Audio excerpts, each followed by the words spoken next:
15 cases will be down to zero. China did a good job containing it. It's a hoax. It's a Democrat hoax. It's a political move. It's being politicized. After the election, you won't hear anything about it. Well, it's after the election, and we're still talking about it. Now, I could very easily dump all of this on the doorstep of a few people, especially one. But that wouldn't be fair. Because the truth of the matter is that this was a collective effort. In the richest nation in the world, we couldn't afford a small vacation. The richest, wealthiest nation in the world couldn't afford to take some time off. Nope. People had to go to dinner. People had to go to the bar. People had to go to the movies. You have to jump on a flight, except for the fact that you don't have to do any of that stuff.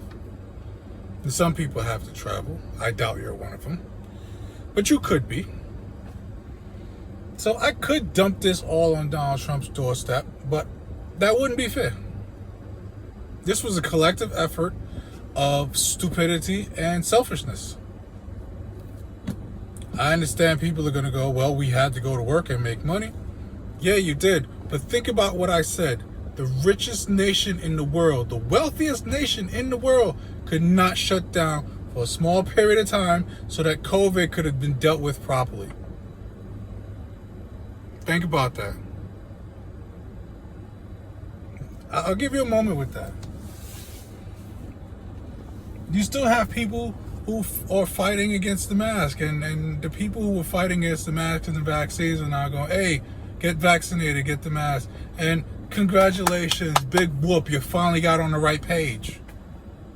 But this was a collective effort of selfishness and stupidity. We're all guilty of it, let's be honest. Some of us are still doing it. So I predicted that this would get worse before it got better. I told a few people I didn't want to go on video and say anything. And I'm still hoping that I'm wrong. But when you get different mutations of a virus, yeah, it's going to get worse before it gets better. And all because, like I said, the richest nation in the world couldn't take some time off. You know, it's amazing when I look at social media, I see people posting how wonderful their life is. And then something like COVID happens. I start to wonder exactly who they're trying to convince that their life is so wonderful. I mean, think about this. You bust your ass, you work hard, you do everything you need to do so you can surround yourself in comfort. Just so that when you get an opportunity to finally enjoy the fruits of your labor, you spend more money to up and leave it. I'll give you a moment with that one. I think COVID has proven exactly who likes their house or where they live, or the people in the house where they live. Because it got me thinking, all these people posting how wonderful their life is on social media. Maybe these trips and stuff like that and the barbecues are just a distraction because your life isn't that wonderful. Then again, that's another video. Let's go back to the topic at hand. Kids don't receive a polio vaccine. You know why? Because their parents and grandparents got that polio vaccine. Vaccines work, people. They just work. They're one of the reasons why life expectancy of human beings goes up. So all the anti-vaxxers out there and the people who believe that there are microchips being put into vaccines.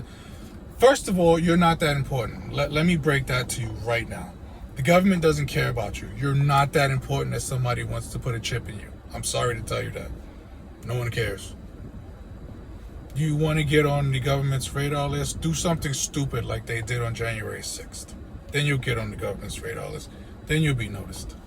But right now, you're not that important. No one cares about you. They don't want to microchip you. Seriously. Sorry to tell you that. And to the anti-vax crowds, well, diseases mutate and can kill. If you haven't learned that yet, don't know what to tell you. So when it comes to these medical things, I need everybody who's not a doctor or scientist to just shut the hell up. Go sit in a corner and don't fucking move. Because it's a conversation you shouldn't be a part of. Okay? It's that simple. I don't go to my dentist and ask him what's wrong with my car. Doesn't make any sense. So, in order to get through this, it's going to be another collective effort of intelligence and listening to the adults in the room who've been doing this shit their entire lives.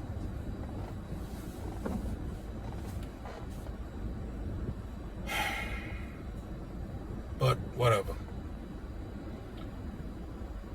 Let me just try to end this on a little bit of a happy note. I'm hoping I'm wrong. I was hoping I was wrong when this COVID thing first started. Turns out I've been right every step of the way. I didn't want to say anything because then I would sound like a, well, what do you call that lady? Debbie Downer. Debbie, I think that's what you would call it, right? Debbie Downer. And I didn't want to do that. I didn't want to go, oh, you're being paranoid. But I haven't been wrong. I'm hoping I'm wrong now. And this gets under control. And people, especially your children, learn from your stupid ass mistakes.